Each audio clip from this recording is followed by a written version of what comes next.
रवि रात की शिफ्ट में कैब चलाता था। वो हमेशा उन रातों को पसंद करता था जब शहर की सड़कों पर सन्नाटा छाया होता था। लेकिन उस रात बारिश बहुत तेज हो रही थी। गाड़ी की वाइपर बारीकी से काम कर रहे थे और सड़कें वीरान थीं, जैसे पूरा शहर सो चुका हो। रात के 2:46 बजे उसके फोन पर एक राइड अनुरोध आई। पिकअप लोकेशन शमशान घाट रोड। रवि ने माथा सिकोड़ लिया। उस इलाके में इस समय कोई क्यों जाएगा, लेकिन पैसे अच्छे मिल रहे थे। उसने राइड स्वीकार कर ली। जब वो लोकेशन पर पहुंचा, वहां सिर्फ एक पुराना बस स्टॉप था। चारों तरफ धुंध फैली हुई थी और उसके नीचे एक लड़की खड़ी थी, सफेद साड़ी, भीगे बाल और हाथ में पुराना सूटकेस। रवि का दिल अजीब तरह से घबराने लगा। उसने विंडो नीचे की। मैडम, राइड आपने बुक की? लड़की ने धीरे से सिर हिलाया और कार का पिछला दरवाजा खोला। वो अंदर बैठ गई। जैसे ही वो बैठी, कार का तापमान अचानक बहुत ठंडा हो गया। रवि ने मिरर में देखा, लेकिन लड़की का चेहरा साफ दिखाई नहीं दे रहा था। उसके बाल पूरे चेहरे पर थे। कहाँ जाना है? रवि ने पूछा।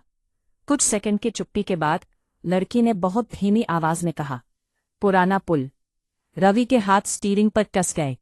पुराना पुल शहर के बाहर था और उसके बारे में कई डरावनी कहानियां मशहूर थी। कहते हैं वहां हर साल कोई न कोई एक्सीडेंट में मरता है। कार धीरे धीरे सुनसान रोड पर बढ़ने लगी। बारिश और तेज हो गई।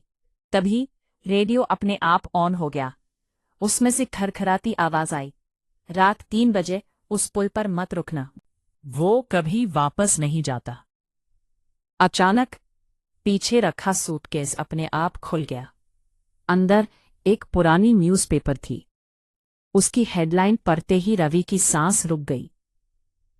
Cab driver killed on old bridge, passengers still missing. Ravi shock में विंडशील्ड के बाहर देखने लगा।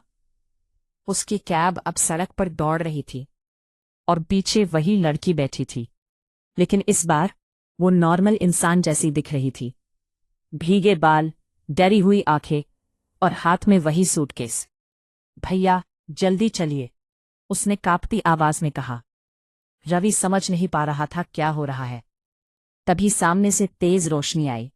एक ट्रक उनकी तरफ कंट्रोल खोकर आ रहा था। लड़की चीखी, सावधान। फिर धड़ाम, एक जोरदार टक्कर हुई। पूरा विंडशील्ड टूट गया। कार हवा में घूमी और पुल की रेलिंग तोड़कर नीचे नदी में गिर गई। रवि ने चीखते हुए आंखें बंद कर ली।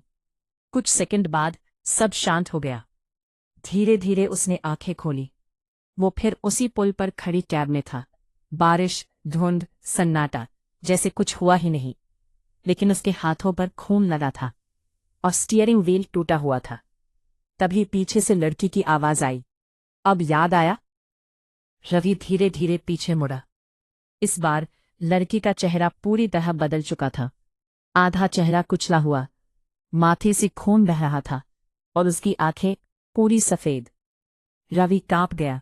मैं मर चुका हूं। लड़की मुस्कुराई। उस रात तुमने मुझे बचाने की कोशिश की थी, लेकिन हम दोनों पुल से नीचे गिर गए। रवि का दिमाग सुन्न हो गया। तभी फोन फिर वाइब्रेट हुआ। अनजान नंबर। मैसेज आया, 3 AM, एक्सीडेंट रिप्ले स्टार्टिंग। घड़ी 2:41 AM। अचानक पूरे पुल पर चीखें गूंजने लगी। रोड पर खड़े वो सारे भीगे लोग अब धीरे धीरे उनकी कैब की तरफ बढ़ रहे थे। अब रवि समझ चुका था, वो लोग इंसान नहीं थे। वो सब इस पुल पर मरे हुए लोग थे, हर साल होने वाले एक्सीडेंट्स की आत्माएं। तभी उनमें से एक आदमी कार की विंडो के पास आया। उसका चेहरा आधा क्रश था। उसने धीरे से कहा, हम सब यहां फंसे हुए हैं। हर रात वही एक्सीडेंट दोहराते हैं। अचानक पूरी कैब पानी से भरने लगी। रवि पैनिक में डोर खोलने लगा, लेकिन डोर्स लॉक थे। लड़की धीरे धीरे बोली, उस रात तुम मुझे बचा सकते थे। रवि कांप गया। मैंने कोशिश की थी। लड़की की आंखों में आंसू आ गए। लेकिन तुमने पुल पर कार रोकी क्यों? अचानक रवि के दिमाग में फ्लैशेस आने लगे। उसे सब याद आने लगा। उस रात लड़की ने उससे कहा था, रुको मत। लेकिन उसने मिरर में कुछ देखकर ब्रेक लगा दी थी। रोड के बीच एक औरत खड़ी थी, सफेद साड़ी में, और उसी डिस्ट्रैक्शन की वजह से ट्रक ने उन्हें टक्कर मारी। रवि का गला सूख गया।